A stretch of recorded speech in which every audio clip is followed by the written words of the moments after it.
La première édition du mois de l'histoire des Noirs en Afrique a connu ce samedi 29 février son épilogue dans la grande salle des fêtes de la mairie d'Abomey-Calavi en la présence d'importantes délégations venues soutenir la cause africaine. Du 1er au 29 février, l'ONG Africa Mundo a tenu le pari, celui de révéler et de raconter l'histoire des Noirs d'Afrique au peuple béninois et africain à travers colloques, sorties, découvertes et expositions vendant des produits fabriqués en Afrique et des soirées de la conscience et de la pensée africaine. Mélina Seymour, la coordonnatrice du mois de l'histoire des Noirs en Afrique, est revenue sur les faits de cette édition.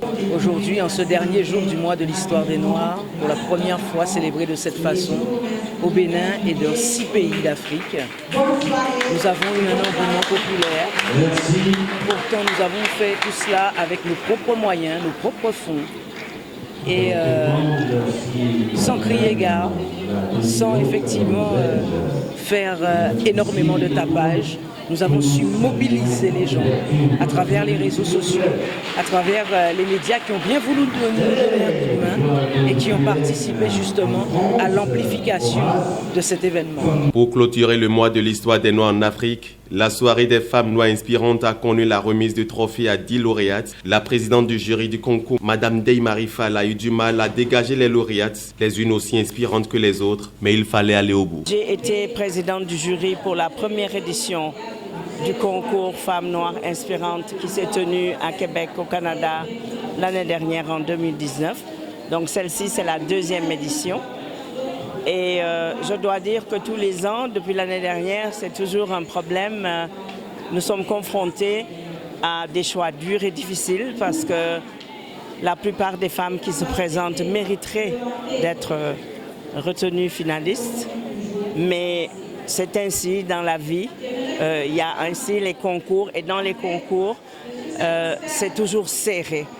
Parmi les lauréates, Sidonie Oué du Gabon et Aïssi Etouma du Cameroun, Gwesta de la soirée se disent satisfaits de l'initiative portée par Mélina Seymour. Ce trophée, c'est non seulement un trophée qui du moins me touche du plus profond de mon cœur, parce que toutes les femmes qui sont là, ce sont des femmes méritantes, ce sont des femmes noires inspirantes. Mais je prends cela comme un engagement. Je suis déjà entièrement engagée auprès des enfants depuis déjà plus de 20 ans et je voudrais pérenniser mes initiatives et puis prendre justement ce trophée et être l'ambassadrice du mois de l'histoire de l'Afrique. Ce trophée présente pour moi un autre engagement qui vient se joindre à l'engagement que j'ai déjà sur le plan africain et au-delà pour continuer à intégrer certaines souches de l'Afrique qui ne se considèrent pas comme des Africains en raison de leur peau. Je vais essayer avec la manière qui est la mienne, la manière féminine, de faire comprendre cela et que l'Afrique puisse gagner, puisque dans tous les cas, c'est l'Afrique qui gagne. Organisée à hauteur de 50 millions de francs CFA sur fonds propres, la coordonnatrice du mois de l'histoire des Noirs en Afrique projette déjà la 2e édition et l'annonce au plus grandiose. Sans discontinuer depuis 50 ans, le mois de l'histoire des Noirs existe aux États-Unis. Donc ça va continuer et j'espère bien que dans 50 ans, nous fêterons aussi le mois de l'histoire des Noirs au Bénin.